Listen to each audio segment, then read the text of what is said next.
Hook, she only wanted to fill her tank and get home to her sleeping son. But the moment those men stepped out of the shadows, she realized she was trapped. What she didn't know was that an army of roaring engines was already on its way, and they were coming for her. The night was colder than usual, the kind of cold that seeped into your bones and made you wish you were home already. Emily Carter, a 32-year-old single mother, tightened her grip on the steering wheel as she drove along the nearly empty highway. Her headlights cut through the darkness, illuminating the road like a narrow tunnel. In the back seat, her son Noah, only 8 years old, slept curled up under his blue blanket. Soft breaths rose and fell from him. Emily glanced at him through the rearview mirror and felt a pang of guilt. She hated working late shifts at the diner, but life didn't always give a person choices, especially not a single mother raising a child alone. Her gas light blinked. Not now, she sighed. A few miles ahead, a worn-out gas station appeared on the right side of the road. The sign flickered, open 24 hours, though it looked like it barely survived the last 5. Emily pulled in, the tires crunching over gravel. The place was nearly deserted. Only one dusty, beat-up sedan sat near the convenience store entrance. No other customers. No staff in sight. Emily parked by pump number 3. She stepped out, hugging her jacket around her. The air was quiet, too quiet, except for a faint buzzing light above the pump. She inserted her card and started the pump. It'll be quick, she whispered to herself, but the moment she looked up, her heart dropped. From behind the convenience store, 3 men emerged. They looked rough, heavy jackets, unshaven faces, and the kind of stare that made your skin crawl. One of them flicked a cigarette into the dirt. Another cracked his knuckles. The third one smirked the moment he laid eyes on her. Emily pretended not to notice. She prayed they would go inside or drive away, but they didn't. Instead, they changed direction and walked straight toward her. Evening, the tallest one said, a grin spreading across his face. You out here all alone? Emily forced a smile that felt more like a wince. I'm just getting gas. The second man circled the front of her car slowly, eyes scanning everything, even peeking through the windows at Noah's sleeping figure. And you're driving with a kid this late? He asked mockingly. Bad idea. Real bad idea. Emily took a step backward, closer to her car door. Her heart raced. Please. I don't want any trouble. The third man chuckled. Trouble? We're just being friendly. They were getting closer, too close. The longest, darkest kind of fear flooded her body. She looked around desperately. No one else was there to help. The clerk behind the counter wasn't even visible through the window. It's like she was trapped inside a nightmare. One of the men leaned in, his face inches from hers. Why you shaking, sweetheart? She glanced at Noah, still asleep. Don't wake him, she whispered. The man smirked. Oh, we won't wake him, unless we want to. Her pulse hammered in her ears. The leader stepped behind her, blocking her from reaching the car door. You're not going anywhere yet. Emily felt her throat close. She quietly, desperately tried her phone. No signal. Not even a single bar. She was stuck. The men spread around her in a loose triangle, their shadows long under the gas station lights. Their voices grew heavier, dirtier. Their intentions were becoming painfully obvious. The leader took another step. You look tense, honey. Let us keep you company. Her breathing quickened.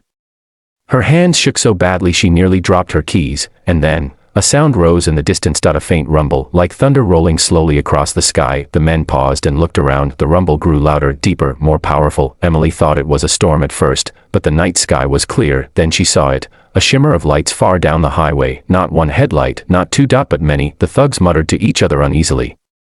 Within seconds, the faint glow became a flood of lights, motorcycles.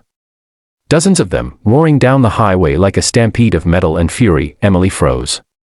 Her mind couldn't process what was happening. The leader stepped back, squinting at the oncoming roar. What the hell? The bikes turned into the gas station one by one, engines growling, chrome gleaming under the lights. The air vibrated with their arrival.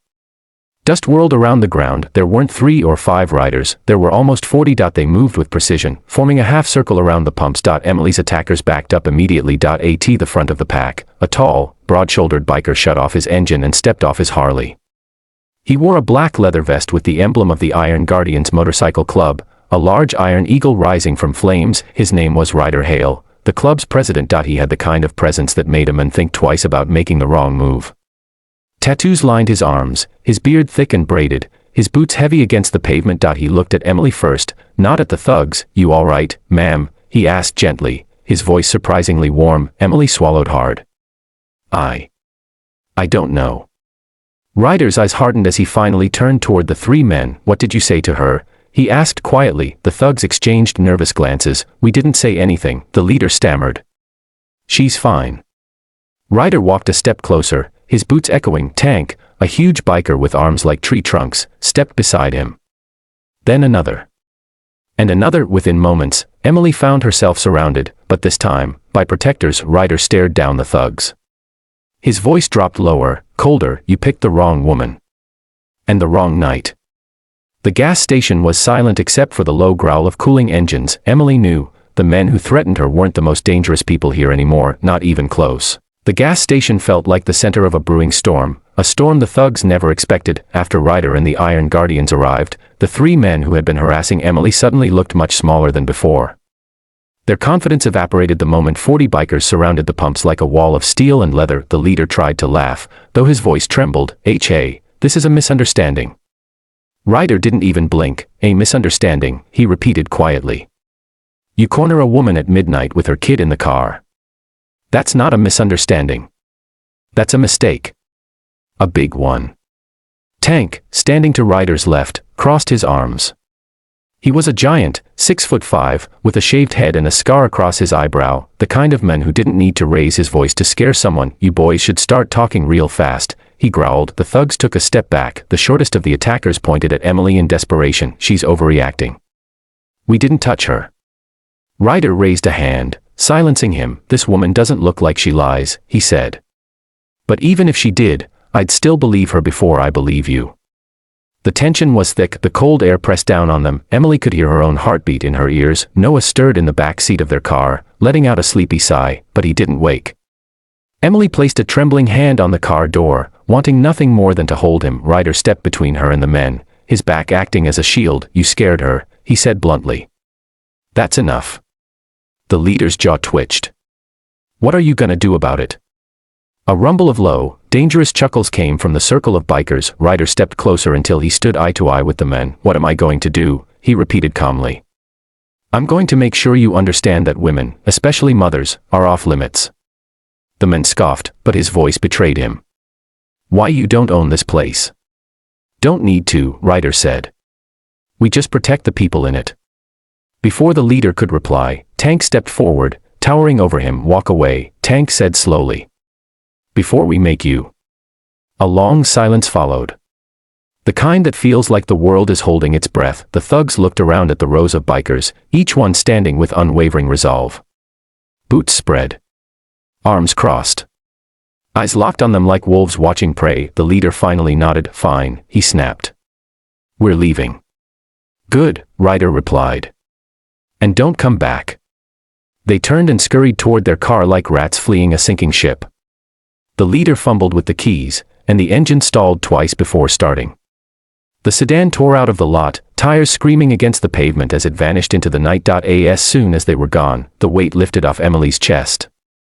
She let out a breath she didn't know she'd been holding. Her knees weakened. Ryder turned toward her. "You're safe now," he said gently. Emily nodded, tears blurring her vision. "Thank you. I don't even know who you are." Ryder smiled softly. "Just people who don't look away." Tank came over and examined her car. "Mind if I check?" "Those guys sometimes do something stupid before they run." Emily nodded again. "Please." While Tank inspected the exterior, another biker, a woman named Blaze, approached Emily and draped a leather jacket over her shoulders. The warmth of it hit instantly. "You're shaking," Blaze said. "It's over. You're okay." Emily wiped her eyes. "I was so scared. My son, he's all I have." Blaze squeezed her arm.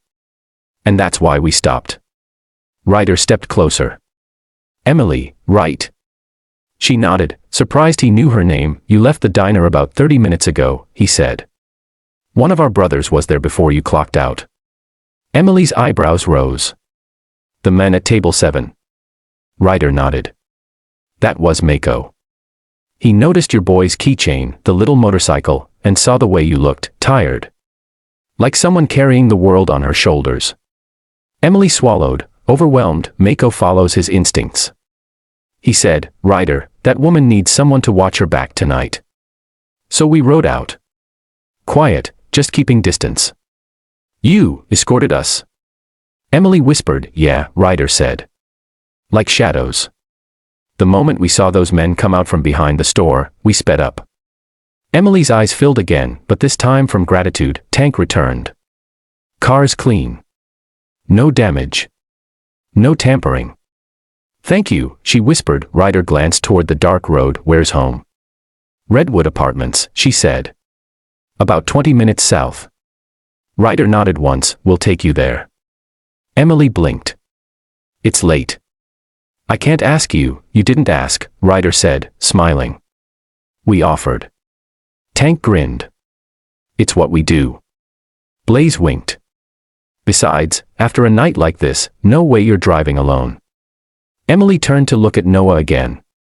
He slept peacefully, unaware of the storm that had passed inches from them. When she turned back, Ryder's expression softened. "We'll ride ahead, behind, and both sides. You'll be safe the whole way." Emily finally smiled, the first real smile of the night. "Okay. Thank you, all of you." Ryder nodded to his crew. "All right, Guardians. Mount up." Engines roared back to life, shaking the air.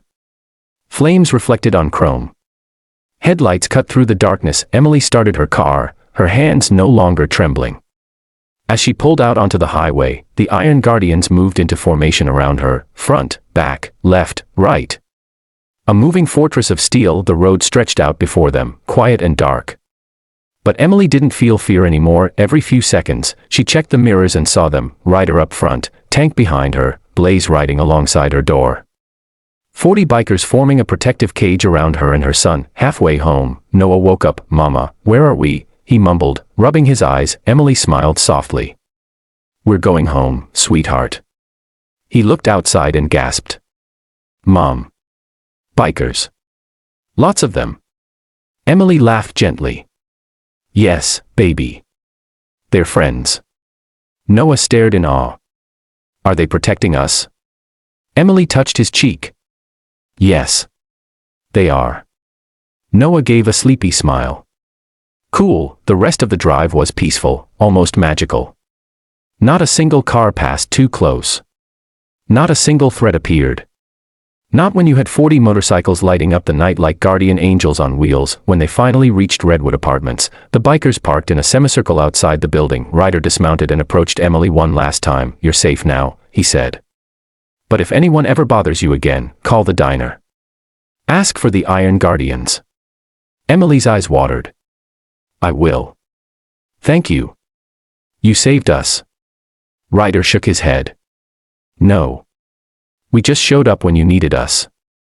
Tank leaned down to fist bump Noah through the window. "Sleep tight, little man." Noah giggled and bumped his tiny fist against Tank's massive hand. The bikers revved their engines one last time, a thunderous farewell, then turned and disappeared into the night as quickly as they came. Emily stood on the sidewalk, holding Noah's hand, watching the taillights fade. For the first time in a long time, she felt protected. She felt seen, and she knew she would never forget the night the Iron Guardians surrounded her.